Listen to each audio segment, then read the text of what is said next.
नमस्कार दोस्तों, स्वागत है आप सभी का आपके अपने YouTube channel maths by Pradeep Sahu पे। मैं प्रदीप साहू आप सभी का स्वागत करता हूं। और जैसे कि आपको पता है, हम पढ़ रहे हैं UP police previous year questions.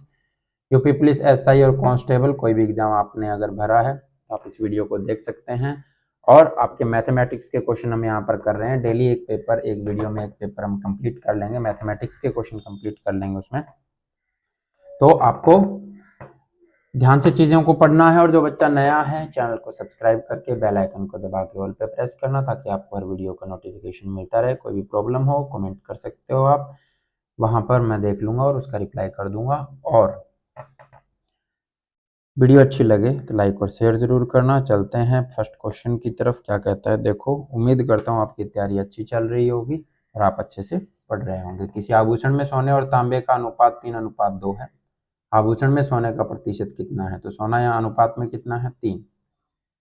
और टोटल कितना है यहाँ पर? 3 और 2 5 यूनिट है ना, तो 5। 3/5 कितना होता है? 60% होता है। ठीक है, निकालना है तो आप ऐसे करोगे कि गुना में 100%। ठीक है, 20 पे काटोगे तो 60 आएगा, 60%। ठीक है। अब ये कहता कि तांबे का प्रतिशत कितना है ये बताना है। तो आप ऊपर लिखते क्या? 2, नीचे लिखते क्या? 5। 2/5 40% होता है। ठीक है। अब ये पूछता कि सोना तांबे से कितना अधिक है, कितना प्रतिशत अधिक है? तो 1 अधिक है ना यहाँ। 1 किससे? तांबे से पूछा है तो 2 नीचे लिखते हैं, तो ये कितना हो जाता है? 50%। ठीक है, तो कोई भी क्वेश्चन पूछे आप आंसर कर सकते हो। चलते हैं नेक्स्ट क्वेश्चन पे। क्या कहता है देखो।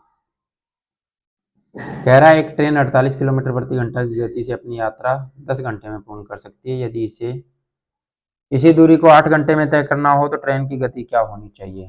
तो आपको पता है distance is equal to speed into में टाइम होता है। स्पीड यहाँ कितनी है? 48 है। टाइम कितना है? 10 घंटे। दूरी कितनी हो गई? 480 किलोमीटर। अब आपको क्या है कि 8 घंटे में ये तय करनी है, तो आपको बताना है कि स्पीड क्या होगी। तो speed is equal to distance upon में टाइम होता है। ठीक है, तो डिस्टेंस ये वाला 480 और टाइम कितना दे रखा है? 8 घंटे। तो किस पे कटेगा? 60 पे, 60 किलोमीटर पर आवर। ठीक है।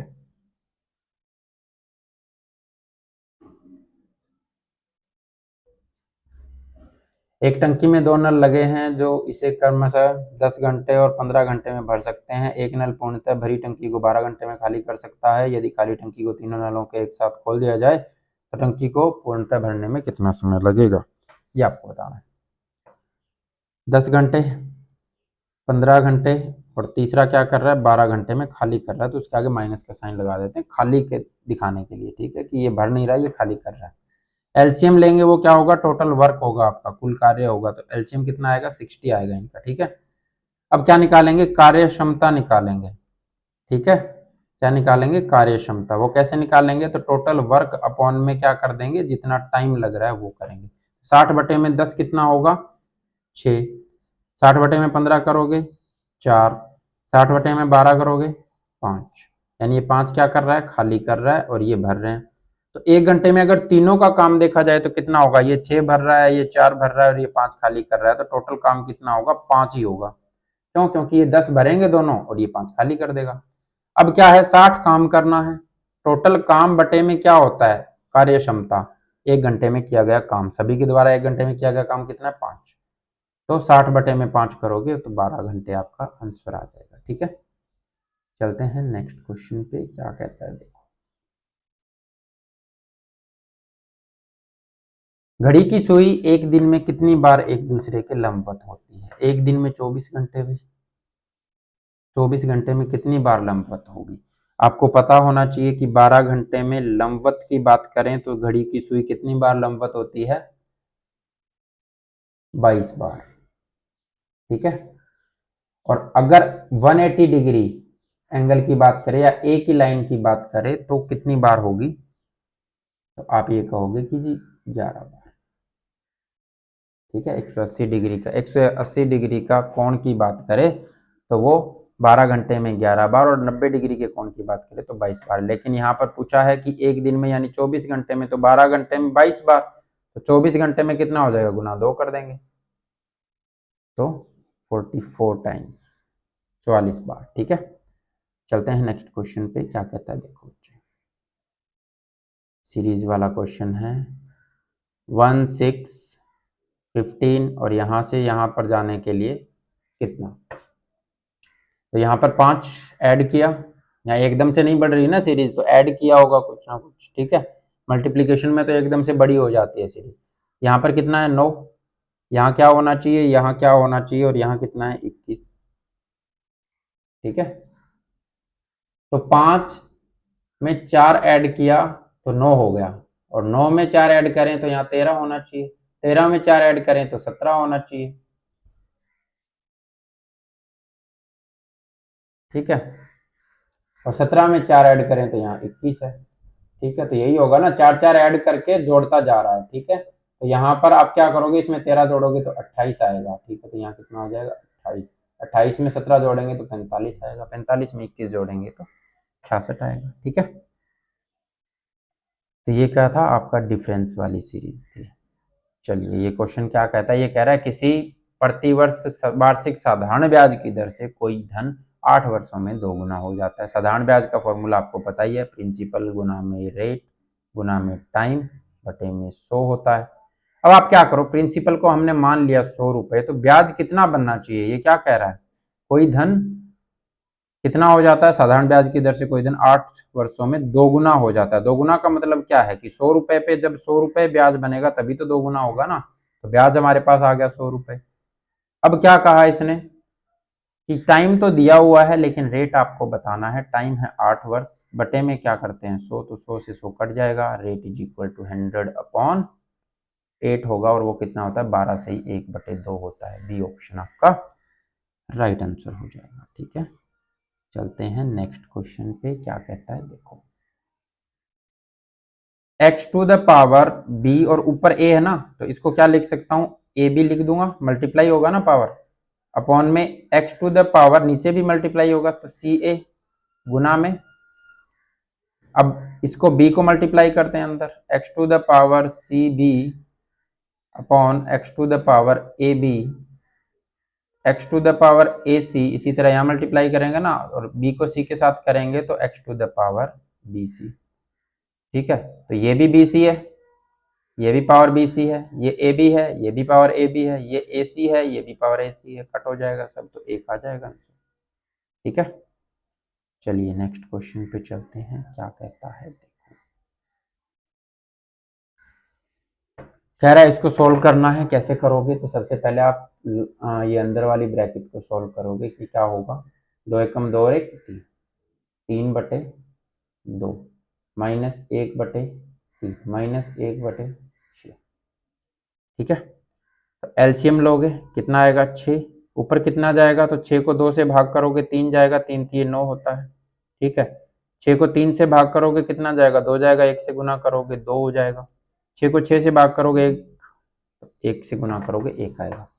ये कितना हो गया 9 माइनस 2 माइनस 3, 6/6 हो गया, वो कितना होगा 1 हो जाएगा, ठीक है। ये पूरी ब्रैकेट अंदर वाली क्या आई 1 आई, और मल्टीप्लाई में क्या है 1/2, 1/2 इंटू 1 1/2 ही होगा। अब इसको सॉल्व करेंगे तो ये क्या है 4 एकम 4 और 1 5, 5/4 माइनस 1/2, ठीक है।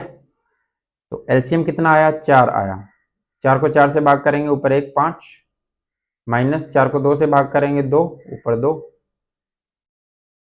तो ये कितना हो जाएगा 3/4 हो जाएगा, ठीक है। कितना हो जाएगा 3/4, ये पूरा कितना हुआ 3/4, 4 दूनी 8 और 1 9, 9/4 कितना है 9/4 है, और अंदर से कितना कर सोल्व करके कितना लेके आए 3/4, और भाग में था तो मल्टीप्लाई में क्या करने के लिए क्या करेंगे उल्टा कर देंगे 4/3, ठीक है। तो 4 से 4 कट जाएगा, ये 3 पे कटेगा, तो ये पूरा कितना हो गया, अब यहाँ से यहाँ तक आने पर 3 मिला है हमें, ठीक है। ये कितना है 7 दूनी 14 और 1 15, 15/2 माइनस 3, ये कितना हो जाएगा 15 माइनस 3 दूनी 6/2, तो 15 में से 6 जाएगा 9, तो 9/2 आएगा, ठीक है। और वो कितना होता है 4 सही 1/2 होता है, यही तो है, बी ऑप्शन आपका राइट आंसर होगा, 4 सही 1/2। चलते हैं बच्चे नेक्स्ट क्वेश्चन पे, क्या कहता है देखो।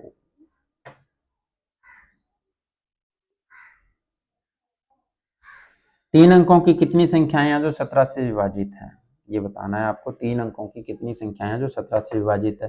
तो तीन अंकों की पहली संख्या जो 17 से विभाजित है, यानी A1 क्या होगा, पहला पद क्या होगा, तो 102 होता है, ठीक है। और लास्ट संख्या अगर मैं मानूं तो क्या होगा, आप क्या करोगे, 1000 को भाग दे दो किससे, 17 से, या 999 को भाग दे दो 17 से, और जो एलसीएम जो शेषफल बचेगा वो आपका क्या हो जाएगा, 17 पंजे 85, यहाँ से 15 आएगा जीरो, और जो शेषफल बचेगा उसको माइनस कर देंगे 1000 में से, ठीक है। ठीक है, अब कितने पे जाएगा, 17 दूनी 34, 170 में से 30 जाता है 40, तो 136, 14 बचेगा ना। 1000 में से 14 जो शेषफल बच रहा है वो घटा देंगे, तो 986 जो है वो आपका अंतिम पद होगा। ए एन का फॉर्मूला तो a plus N minus one into में d होता है, और d यहाँ पर क्या होगा, ये किसके बराबर होगा, 986 के बराबर। d यहाँ पे क्या होगा, तो d तो 17 ही होगा ना, 17 का गैप ही लेंगे, ठीक है। तो a की value 102 plus N minus one, d 17 है 986, इसको 102 को इधर लाके माइनस करेंगे, कितना आएगा 884, ठीक है। n माइनस वन इंटू में 17, 884, ठीक है।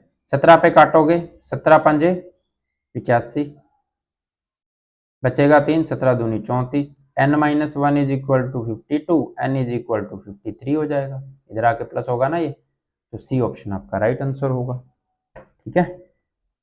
चलिए चलते हैं नेक्स्ट क्वेश्चन पे।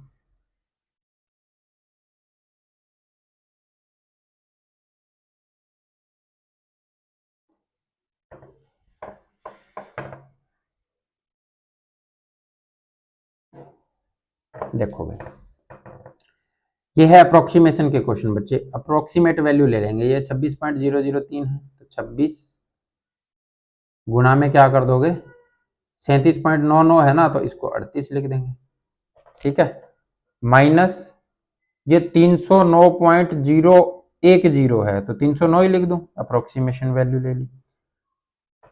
अब जो अप्रोक्सीमेट वैल्यू ली है उसी से निकालेंगे, तो उसके आसपास का आपका बिल्कुल नजदीक का क्या आ जाएगा, आंसर आ जाएगा, ठीक है।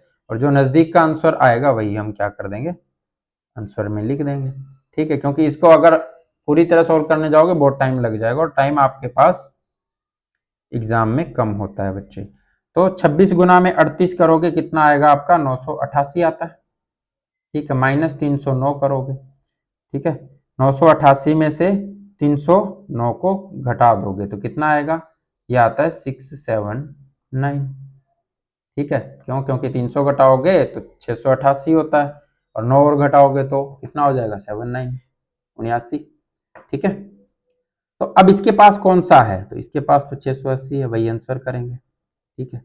इसी तरह यहाँ पर अप्रोक्सीमेट वैल्यू लेंगे कितनी, तो यहाँ पर 78, 85 लिखोगे, माइनस ये 999 है ना आगे, 520 लिख देंगे, यहाँ भी 98 है ना, तो इसको 95 लिख देंगे, ठीक है। टोटल घटाने वाला कितना है, तो 615, और ये तो ये कितना आ जाएगा, 600 घटाओगे तो 7200 होगा, और 15 और घटाओगे तो 70 होगा, 72 70 हो जाएगा, ठीक है। सिंपल है चीजें। इसमें से आपको ये बताना है कि गलत पद कौन सा लिखा हुआ है, तो इधर से छोटी लग रही है मेरे को सीरीज, तो इधर से स्टार्ट करता हूं मैं। क्या किया होगा, इधर से 2 गुना करके -4 कर दिया होगा, 14 दूनी 28 माइनस 4 24, फिर से 2 गुना करके -4 करके देखें तो 2 गुना किया होगा, 24 दूनी 48 -4 किया होगा तो 44 होगा, फिर से 2 गुना करके, इधर से उल्टा चल रहे हैं ना, इधर से तो भाग करते हुए आ रहा होगा तभी छोटी हुई है, इधर से बढ़ रही है तो गुना की होगी, ठीक है। तो 88 -4 करेंगे तो 84, फिर से 2 गुना किया होगा कितना, तो 168 -4 164, फिर से 2 गुना किया होगा तो कितना, 328 -4 324 आना चाहिए था, तो यही आपका आंसर होगा कि ये वाला जो पद है ना 328 ये गलत है। और ऐसा ही क्यों दिया इसने, तो आप 2 गुना 2 गुना 2 गुना करते जाओगे ना, तो आप ये देखोगे कि हाँ ये ठीक है, और इधर से स्टार्ट करोगे ना तो शुरुआत में तो आपको पता भी नहीं चलेगा ना कि ये हो क्या रहा है, ठीक है, क्योंकि हाफ करोगे जोड़ोगे, क्योंकि यही तो पद गलत है। तो जब भी आपको गलत वाला दिया जाए और एक साइड से नहीं पता चल रहा तो दूसरी साइड से आप जरूर एक बार चेक कर लें उसको, ठीक है। चलते हैं नेक्स्ट क्वेश्चन पे, क्या कहता है देखो। ये आपका 101 से हो गया 100 यानी -1 हो गया, ठीक है। यहां पर सबका देख लो डिफरेंस कितना है, यहां पर आपको पता चल जाएगा कि कितना क्या बन रहा है। यहां पर -16 हो गया, यहां पर -25 हो गया। तो ये सभी स्केयर दिख रहे हैं ना मेरे को, ये 4 का स्केयर है, ये 5 का स्केयर है, और ये क्या है फिर, ये 1 का स्केयर है। तो यहाँ पर क्या लिखा हुआ होगा, यहाँ 2 का स्केयर होगा, उसके बाद में क्या किया होगा, 3 का स्केयर किया होगा, फिर 4 का, फिर 5 का। तो 2 का स्केयर कितना 4, तो 4 माइनस करेंगे 96, फिर 3 का स्केयर कितना 9, 9 माइनस करेंगे तो 87, ठीक है। तो यही आपका आंसर हो जाएगा। आगे आ गया मानसिक योग्यता और तर्क शक्ति, तर्क क्षमता। ये है रीजनिंग आपकी। तो आपके मैथ के क्वेश्चन यही खत्म होते हैं। वीडियो अच्छी लगी तो लाइक और शेयर जरूर करना। जो बच्चा नया है चैनल को सब्सक्राइब कर लेना। नेक्स्ट वीडियो में फिर मिलेंगे अच्छे क्वेश्चनों के साथ। Okay, bye bye, take care.